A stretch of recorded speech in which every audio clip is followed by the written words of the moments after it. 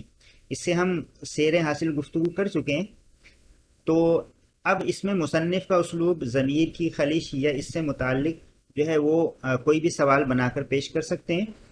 آپ نے اس میں جو ہے وہ ڈاکٹر زیدی کا کردار، اور جو ان کی جو بیگم ہے ان کا کردار، اور جو دوسرے ڈاکٹر ان کے ینگ ڈاکٹر علاج کے لیے آ رہے ہوتے ہیں، ان کو غور سے دیکھنا ہے، اور جواب کی پریکٹس آپ خود بنائیں گے، خود کریں گے، تو امید ہے کہ یہ آپ کے 15 نمبر اس میں انشاءاللہ کور ہو جائیں گے۔ اگلا ڈرامہ ہے آپ کے پاس قرطبہ کا قاضی۔ یہ سید امتیاز علی تاج نے لکھا ہے، بہترین ڈرامہ ہے، اس میں منظر نگاری ہے، ایسا محسوس ہوتا ہے پڑھتے ہوئے ڈرامہ کہ آپ کے ذہن پر آپ کے پردہ ایک اسکرین چل رہی ہے آپ کے ذہن کے اندر، اور اس میں جو ہے وہ درجہ بدرجہ سارے کردار آ رہے ہیں، اپنی پرفارمنس دے رہے ہیں. تو یہ ساری باتیں ہم ڈسکس کر چکے ہیں. اب آپ نے سید امتیاز علی تاج کا اسلوب اور ان کی منظر نگاری، اور اس سبق سے ہمیں جو اخلاقی چیزیں حاصل ہوتی ہیں، آپ نے ان باتوں کو ذہن میں رکھنا ہے. اور پھر آپ جواب، کسی بھی طرح سے آپ کو سوال دیا جائے، جواب آپ بنا سکتے ہیں. تو یہ باتیں تھیں.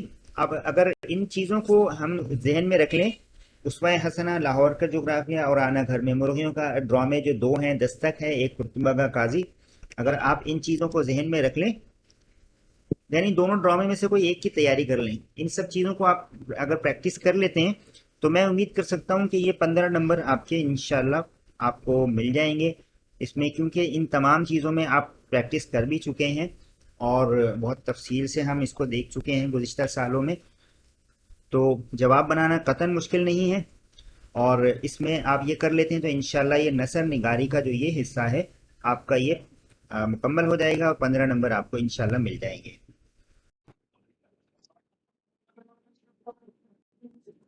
اچھا اب ہم اب ہم کچھ ایسی جرنل ایڈوائسز کے بارے میں بات کرتے ہیں، ایک ایسی عمومی اصلاحات جو کسی بھی کیمبرج میں اپیئر ہونے والے اسٹوڈنٹ کے لیے ضروری ہو سکتی ہیں. اب ہم اب ہم کیمبرج کے کسی بھی اس میں ایگزام میں اپیئر ہونے والے اسٹوڈنٹ کے لیے جو باتیں ضروری ہو سکتی ہیں، ہم ان کو دیکھتے ہیں. You can find sample questions and marking scheme on the Cambridge website at www.cambridgeinternational.org. آپ کو اس میں جو ہے وہ سیمپل کوشچنز اور مارکنگ اسکیم وغیرہ اس ویب سائٹ پہ مل جائیں گے، اور اس میں آپ بہت آسانی سے ہی دیکھ سکتے ہیں کہ سوالات کیسے آتے ہیں یا اسٹوڈنٹس کا رسپانس کیسا رہا، یہ بھی اس میں موجود ہے. When you are attempting a past question paper or questions from a past paper, complete it without referring to your notes so that you get a true idea of your strengths and weaknesses. Then go back through the paper using your notes. جب بھی آپ پاس paper سے کوئی سوالات اگر حل کر رہے ہیں تو آپ کتاب یا نوٹس کا سہارا نہ لیں، بلکہ آپ صرف اور صرف اپنی ذہانت سے کوشش کریں کہ اسے آپ سالو کریں. جب آپ مکمل کر لیں تو اس کو ری چیک کرنے کے لیے پھر نوٹس یا کتاب میں سے آپ دیکھیں کہ اصل آپ کتنا قریب تر ہیں جواب سے. لیکن جب آپ سالو کر رہے ہوں اس وقت نوٹس اور کتاب کو بند رکھیں.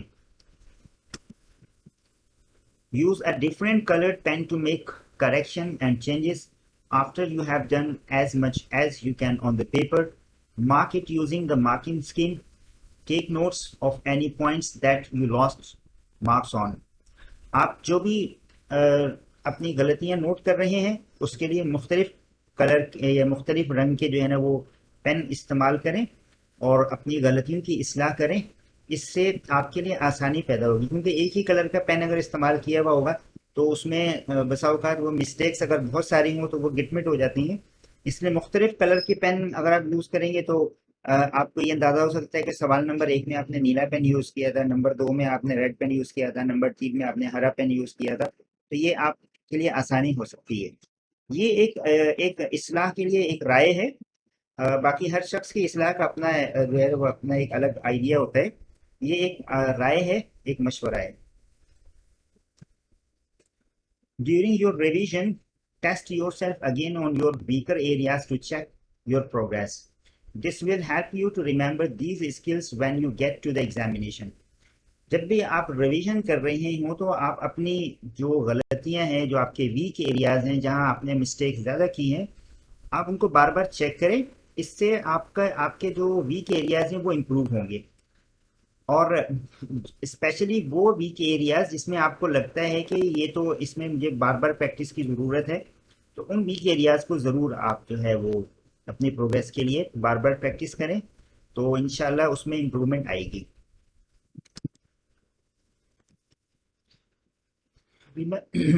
Remember to practice each skill.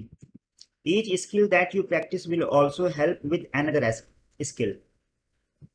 آپ یہ قدرتی بات ہے کہ ایک اسکل کی جب آپ کنٹینیو پریکٹس کرتے ہیں نا، تو اس کے ساتھ ساتھ کوئی نہ کوئی دوسری اسکل اٹیچ ہوتی ہے جو کہ پالش ہو رہی ہوتی ہے. تو جب آپ ایسا کریں گے تو انشاءاللہ آپ کی دوسری کوئی نہ کوئی اسکل جو ہے وہ پالش ہو رہی ہوگی، اور اس سے آپ کو فائدہ ہو رہا ہوگا. اب تک کے لیے اتنا ہی. Wish you all the best. میں دعا گو ہوں کہ اللہ تعالیٰ آپ کے اس آنے والے جو مئی جون کے آپ کے ایگزام ہے، اس میں اللہ تعالیٰ آپ کو کامیاب کرے.